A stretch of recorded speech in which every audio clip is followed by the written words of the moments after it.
కౌశిక్ రెడ్డిపై చర్యలు తీసుకోవాలని కాంగ్రెస్ మహిళా నేతలు స్పీకర్ గడ్డం ప్రసాద్ ను కలిసి వినతిపత్రం ఇచ్చారు. తెలంగాణ మహిళా కార్పొరేషన్ చైర్పర్సన్ బండ్రు శోభారాణి ఆధ్వర్యంలో మహిళా నేతలు స్పీకర్ కు ఫిర్యాదు చేశారు.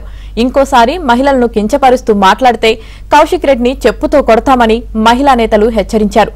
దీనిపై కేసీఆర్ మాట్లాడాలని వారు డిమాండ్ చేశారు.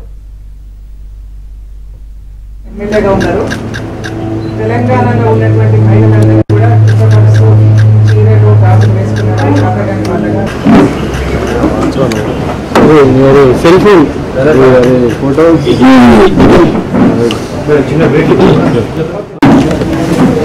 ఇచ్చి వచ్చిన తర్వాత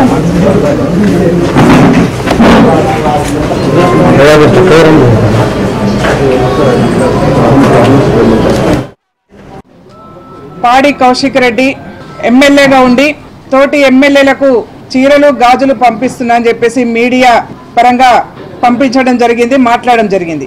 తెలంగాణ రాష్ట్రంలో ఉన్నటువంటి 1,50,00,000కు పైగా అంటే సగం జనాభా మహిళలుగా ఉన్నటువంటి మేము మహిళల యొక్క మనోభావాలు దెబ్బతినే విధంగా ఎమ్మెల్యే పాడి కౌశిక్ రెడ్డి మాట్లాడినటువంటి దృష్ట్యా స్పీకర్ గారికి వారిని ఎమ్మెల్యే నుంచి డిస్క్వాలిఫై చేయాలని చెప్పేసి విజ్ఞప్తి చేయడం జరిగింది.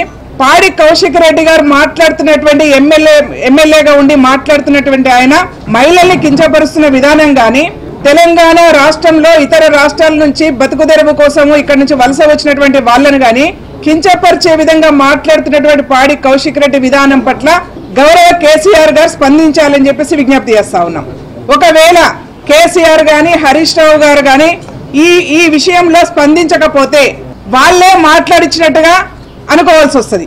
ఒకవేళ టీఆర్ఎస్ పార్టీకి సంబంధం లేకుండా పాడి కౌశిక్ రెడ్డి గారే స్వచ్ఛందంగా మాట్లాడినట్టయితే మేము టీఆర్ఎస్ అధ్యక్షులు కేసీఆర్ గారికి డిమాండ్ చేస్తా ఉన్నాం. పాడి కౌశిక్ రెడ్డిని వెంటనే పార్టీ నుంచి బహిష్కరించాలని చెప్పేసి విజ్ఞప్తి చేస్తా ఉన్నాం.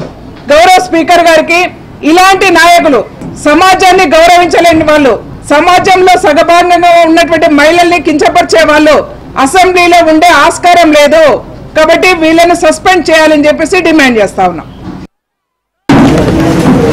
ఇచ్చి వచ్చిన తర్వాత